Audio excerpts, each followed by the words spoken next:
Bienvenue les créatifs pour cette nouvelle vidéo. Aujourd'hui on va voir un tips pour ton portfolio, et plus précisément pour une page web que l'on vient de créer. On va voir ensemble comment le mettre en valeur. Étant donné qu'on a passé énormément de temps à créer cette page, on est fier de cette page, c'est vraiment quelque chose qu'on a envie de proposer à des futurs employeurs ou en tant que freelance, donc il va falloir la mettre en valeur, la mettre en forme afin qu'elle soit présentable et attrayant. Et ce projet, il va falloir que déjà savoir pour qui il s'adresse. Est-ce que tout d'abord il s'adresse à une agence de communication graphique ou est-ce qu'il s'adresse à des clients directement? Il faut savoir déjà si tu veux te lancer en tant que freelance ou être salarié dans une boîte de graphisme, étant donné que l'objectif sera différent. Si c'est en tant que salarié dans une boîte de graphisme, ici met peut-être plus en avant le côté créatif de ton projet. Et si c'est pour directement s'adresser à un client, ici met plus en valeur le côté pratique et l'objectif de celui-ci. C'est-à-dire que l'objectif est d'avoir un site propre, détaillé, qui permette de mettre en valeur un produit.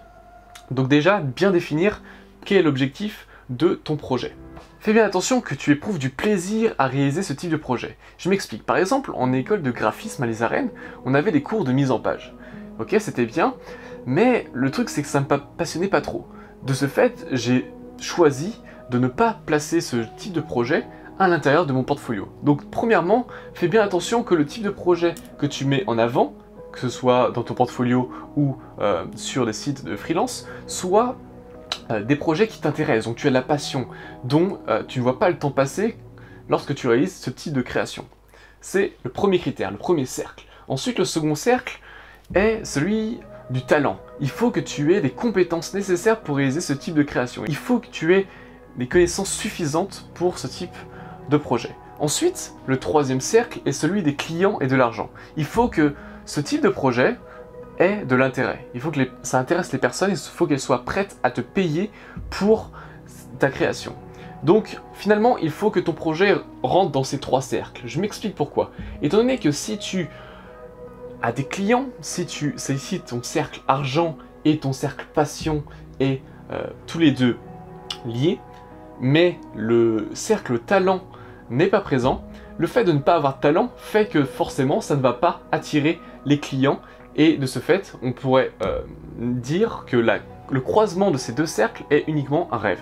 Au contraire, si tu as du talent pour réaliser ce type de projet, ce type de concept, et tu as des clients qui sont prêts à payer, c'est parfait, c'est super. Mais à contrario, ici tu seras peut-être riche, mais tu ne seras pas heureux, étant donné que tu n'as pas la passion qui rentre dans ce type de projet. Et enfin, si tu as la passion et le talent, c'est déjà bien, mais il n'y a pas les clients nécessaires, intéressés, qui vont te permettre de vivre de ce type de projet. Et ici, donc, finalement, tu seras peut-être heureux, mais tu ne seras pas riche. Donc, fais bien attention d'avoir un projet qui corresponde au mieux à ces trois critères. Ensuite, il va falloir mettre en valeur ton site web. Il va falloir le mettre en page. Donc ce que j'ai fait, c'est moi j'ai réalisé des screenshots, des captures d'écran de mon site web afin d'en extraire les images. Si tu as réalisé au préalable une maquette sur Photoshop, je t'invite fortement à prendre directement cette maquette et à la placer dans Photoshop, étant donné que la qualité sera meilleure. Ensuite, une fois que tu as réussi à capturer toutes les pages qui t'intéressaient, ou tu as récupéré la maquette, ce que je t'invite à faire, c'est maintenant trouver des mock-ups. Des mock-ups sur différents sites, comme notamment graphiste.com ou encore Mockup World. C'est des sites gratuits où tu vas pouvoir capturer un grand nombre de mock-ups, tels que par exemple des écrans d'ordinateur ou des iPhones, des écrans en général afin de mettre en lumière ton projet. Pour ma part, ce que j'ai fait, c'est que j'ai utilisé certains de ces mock-ups, mais j'ai aussi créé mes propres mock-ups. On voit ça notamment dans la formation des bases du graphisme 3D, il y a une rubrique, il y a une section où on apprend comment réaliser nos propres mock-ups afin d'être beaucoup plus original, d'avoir beaucoup plus de contrôle sur la mise en page de nos projets. Je te présente quelques mock-ups que j'ai moi-même réalisés. Ensuite, une fois que tu as les mock-ups, je t'invite à placer tes différents travaux à l'intérieur. Essaye d'avoir une petite mise en page intéressante.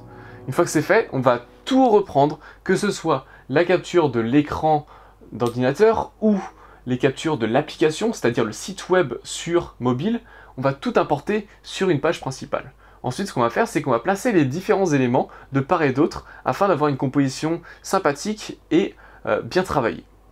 Il faut que tes éléments soient lisibles et visibles. Encore une fois, tout dépend de l'objectif. Soit c'est pour un client directement, donc appuie sur le côté pratique et la mise en valeur du produit, ou pour un studio, ici plus sur le côté créatif.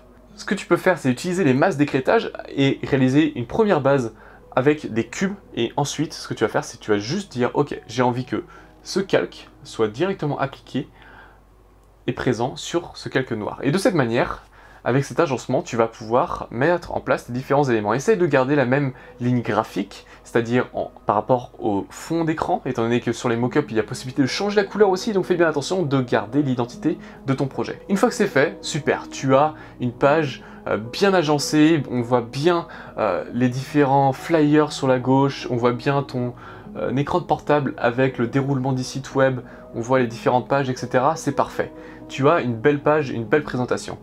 Ce type de présentation, ici tout sur une même page, est bien et est adapté pour une recherche de poste en tant que freelance, étant donné qu'il y a des sites web qui proposent de mettre en avant un portfolio, et le fait de tout regrouper sur une même page va être beaucoup plus facile pour ton client, étant donné qu'il va se dire ok, ce gars-là, il sait comment faire une page web dans sa totalité, il sait comment réaliser de plus une identité graphique, il sait comment réaliser ce type de création. En revanche, si tu veux proposer ton projet sur Behance, ça va être une mise en page différente. Ici, je t'invite à plutôt jouer sur la verticalité, étant donné que tu vas scroller sur le projet. Donc ici, ça va être une mise en page légèrement différente. Tu vas pouvoir mettre de part et d'autre tes projets sur sa verticalité. Et enfin, ce que je t'invite à faire, c'est poster ce projet sur ton site web, étant donné que ça va être beaucoup plus professionnel pour les clients de directement avoir un lien sur les différentes créations que tu as sur un nom de domaine dédié. Si jamais ça t'intéresse de réaliser un site portfolio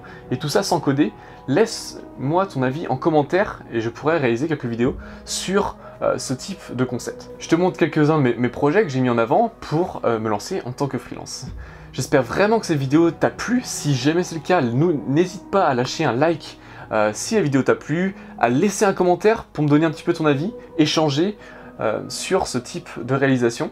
Si les tips de portfolio t'intéressent, j'hésiterai pas à t'en faire d'autres. N'hésite pas à rejoindre le groupe Graphic Designer Community, on est de plus en plus et avec de nombreux talents. Je suis vraiment content de voir l'engouement autour de ce groupe. Encore une fois, reste motivé, reste créatif, reste unique.